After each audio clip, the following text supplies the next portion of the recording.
Alright everyone, we're back with our historic content review. We've been doing some lists, we're changing up the topics, and since there's a huge fight in the UK next week between Chris Eubank Jr. and Conor Benn, we thought it was a perfect time to give you a list of Teddy's top 10 greatest British fighters of all time. So if you're ready, bud, we'll jump right into it. We'll start off with number 10. Yeah, listen, I take these very seriously, put a lot of work into them. And the first thing I do, I guess it's kind of like putting a disclaimer, but it's not a disclaimer, it's the truth. I know that these lists are subjective, that everyone has their opinions. This is just my opinion, but I do put a lot of work into it, and I do care a lot about how the history of this sport is represented, that the young people that don't know enough about the history of this sport should get to know more. They really should.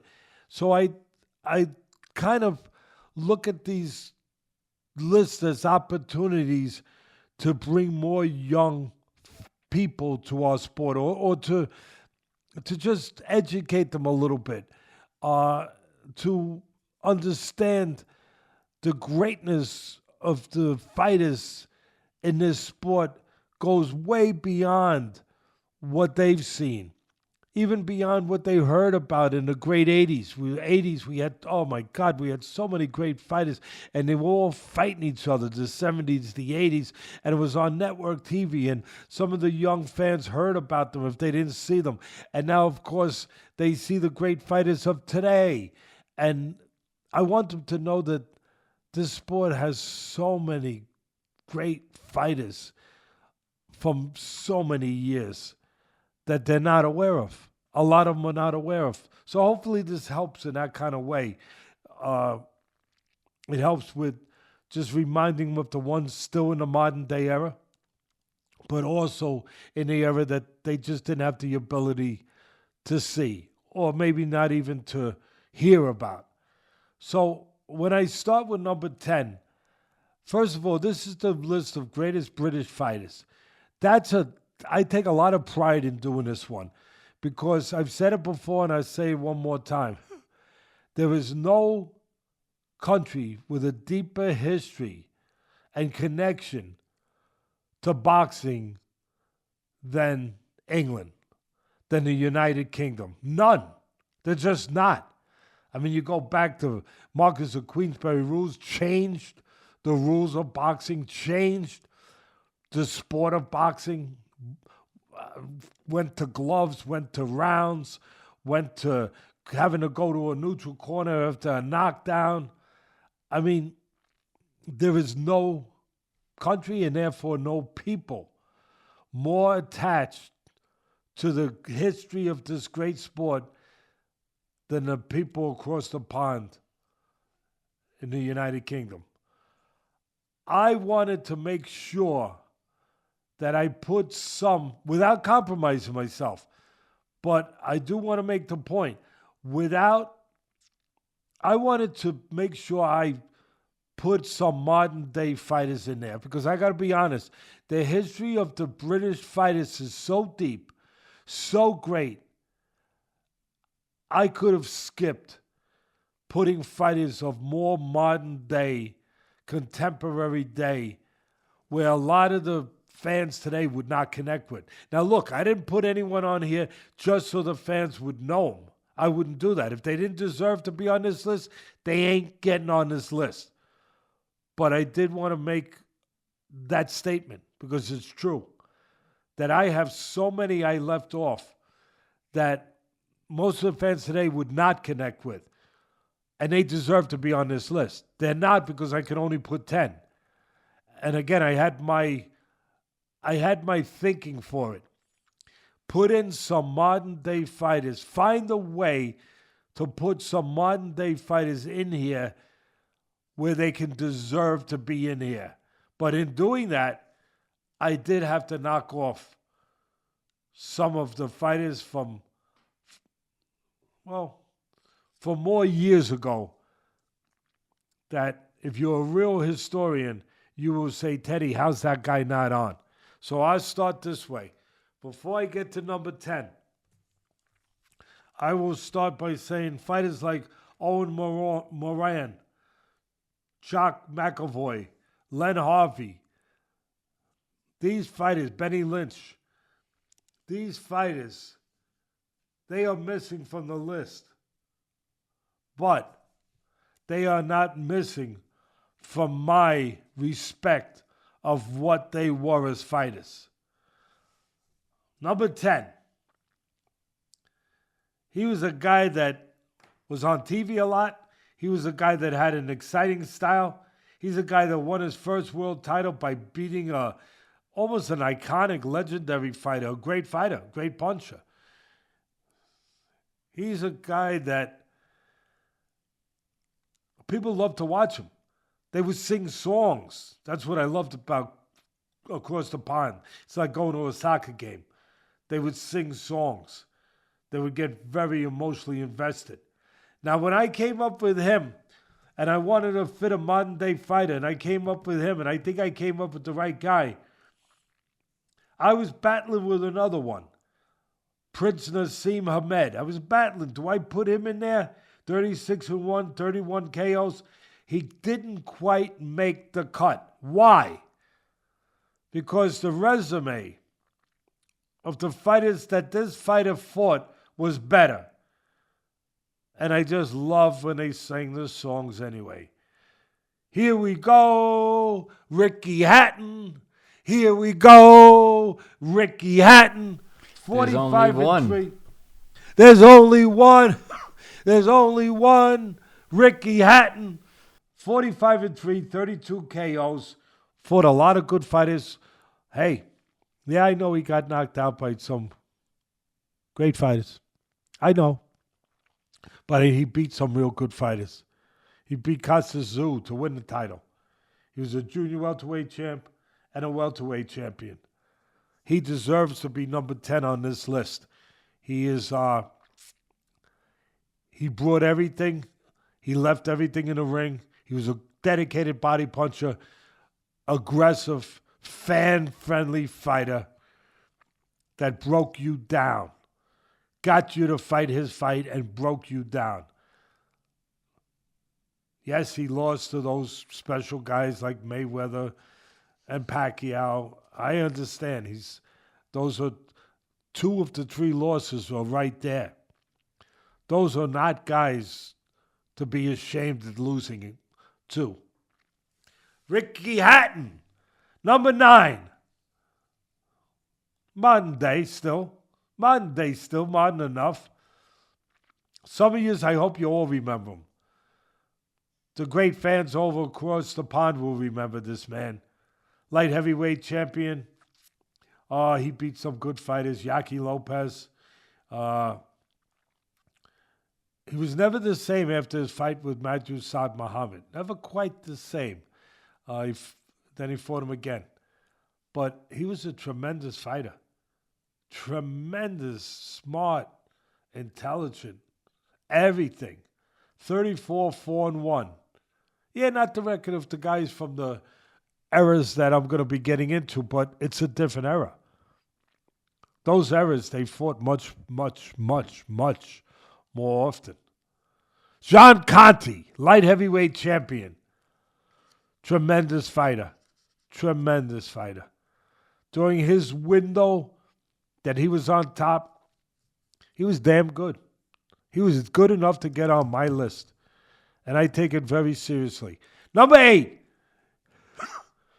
Anybody that could beat maybe the greatest fighter of all time, which a lot of people think. Maybe the greatest fighter of all time. Anyone who could beat Sugar Ray Robinson to win the world middleweight title and have a record of 66, 8-1, 45 knockouts. Wow. Robinson, when he beat Robinson, had lost only 1 fight out of 132 at the time. Jake LaMotta had been the only other fighter that had beaten him. And then Randy Turpin beats him. Randy Turpin, number 8. What a fighter. Tremendous fighter. Number 7. Oh, I love you fans. You guys are going to be so happy. I hope you guys are having a nice Guinness right now with some of those crumpets put away, you know, as you listen to this list. I hope you bring them out now and just chew on a couple of them. And I really do hope I bring fond memories back to some of you watching these fighters with your father or whoever it was that you would watch fights with. I hope I bring these memories back. This guy was a hell of a boxer.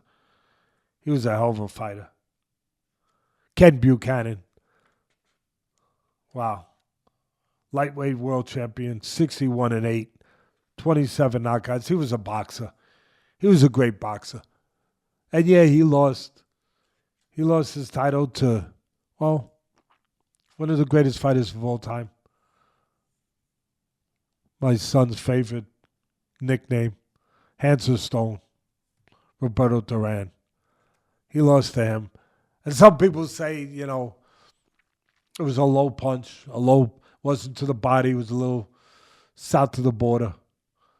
Who knows? But I think it was late in the fight when he got stopped in the 13th round. I know it was late in the fight against the great Roberto Duran. And I know Duran was ahead on the scorecards, and he got caught low. And then I know Buchanan wanted the rematch, but the rematch was never to be gotten. It was never to be gotten. He was a hell of a fighter. Lightweight champion. Number 7, Ken Buchanan. Number 6, I want to keep making you happy. I want to keep making all my fans over there, the greatest fans in the world, across the pond, I want to keep making you happy. And these guys, you remember them. They made you happy. I want to make you happy by remembering them. Number 6.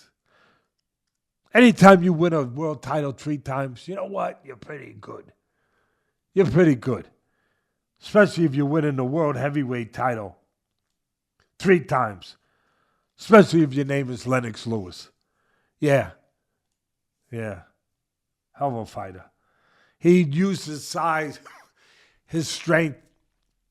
He got you to fight his fights for the most part, where he used that jab. He controlled distance. He controlled the ring. He controlled area where he could set you up. He was the perfect guy when I was commentating for me to be really, really in my wheelhouse of what I like to say.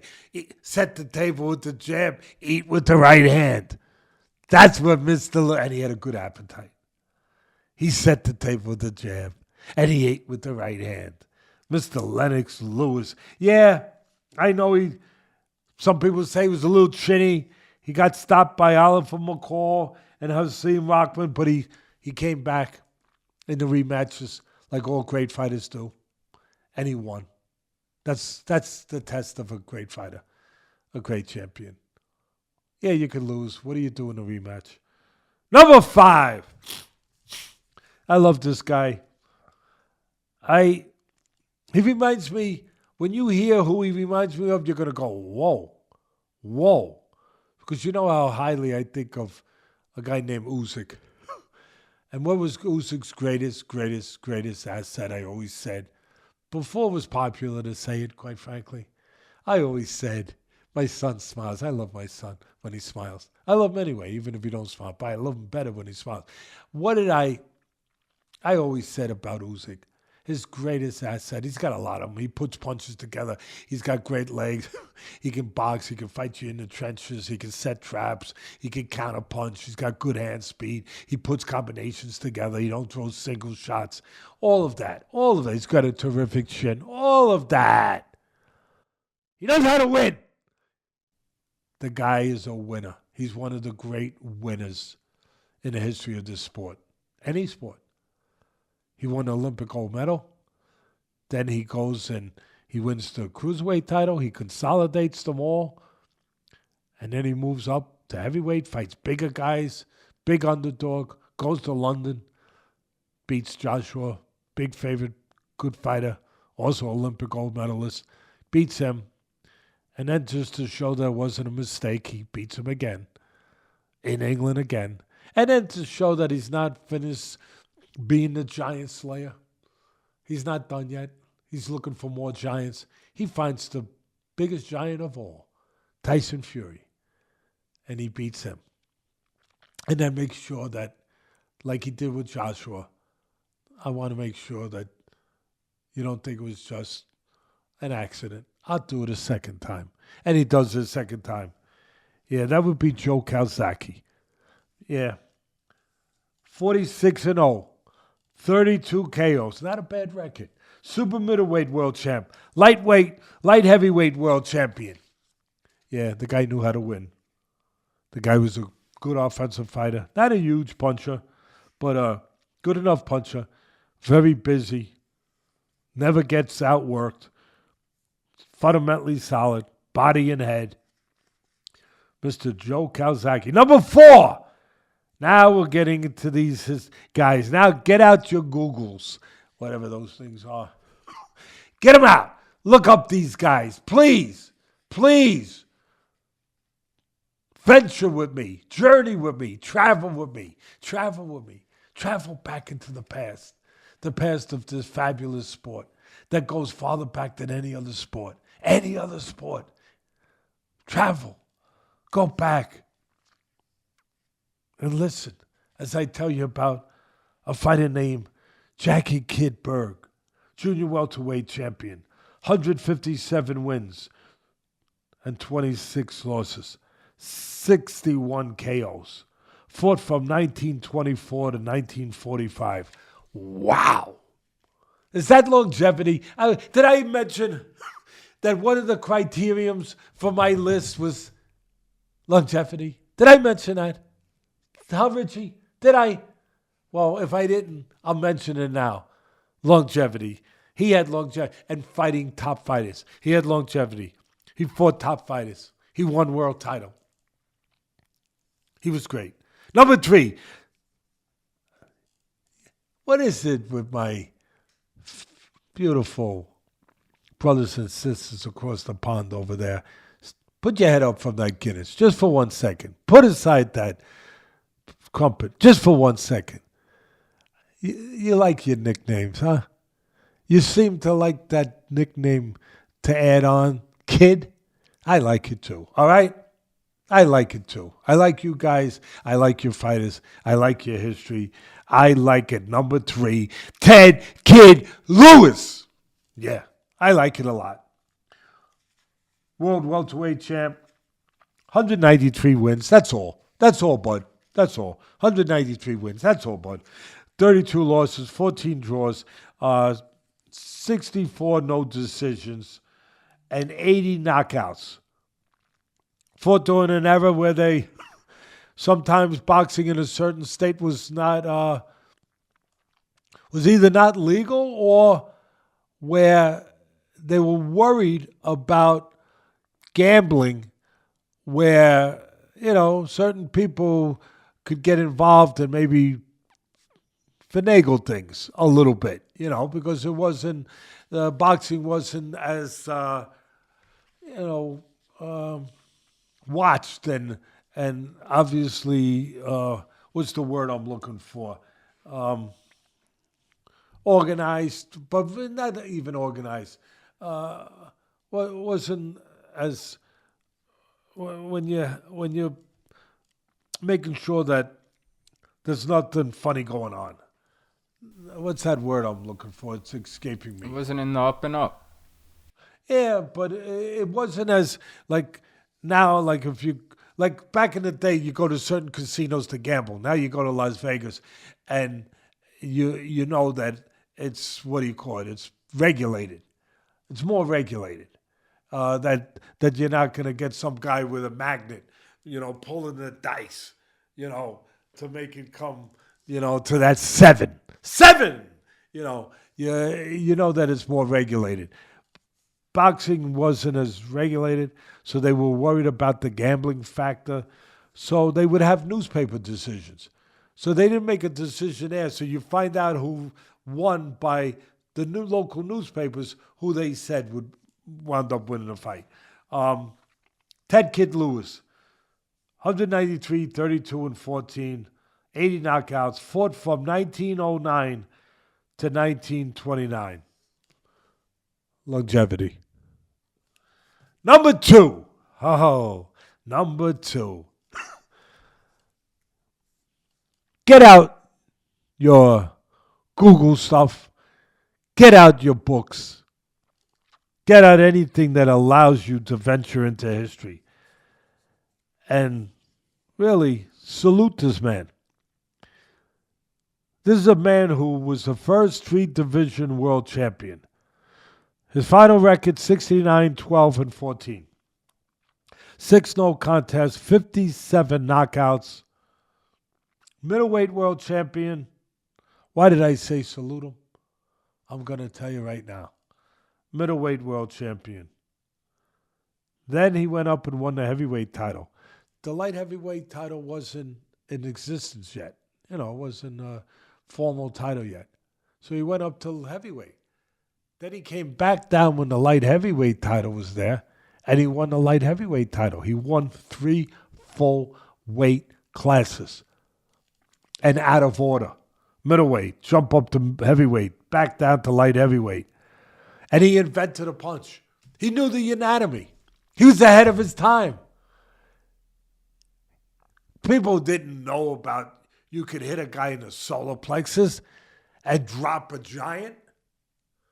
Bob Fitzsimmons did.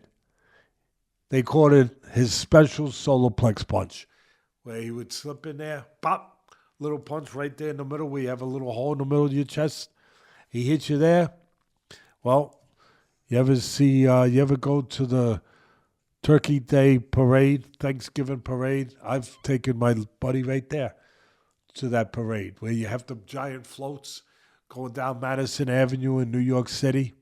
Well, could you imagine if you pop one of those floats, what would happen? Yeah, it would shrink real fast. It would just, all the air would come out. That's what Bob Fitzsimmons did to many fighters. He took the air out with the solar plex punch. Number 1. Drum roll. Thank you. He deserves it. In a sport and in a country where the history is this steep, this deep, if you made number 1, you deserve a drum roll. You deserve it. Jimmy Wilde deserved a drum roll. The Mighty Atom. How do you like that for a nickname? I know you love Hands of Stone. I love Henry Armstrong's the Homicide Hank Bud. He's my favorite, Henry Armstrong, one of my favorites. But the Mighty Atom, that's a pretty good fighting nickname. That ain't bad. Great flyweight. 153 total fights. 137 wins. 6 losses. 2 draws. Great flyweight champion. 13 no decisions. You ready? You ready?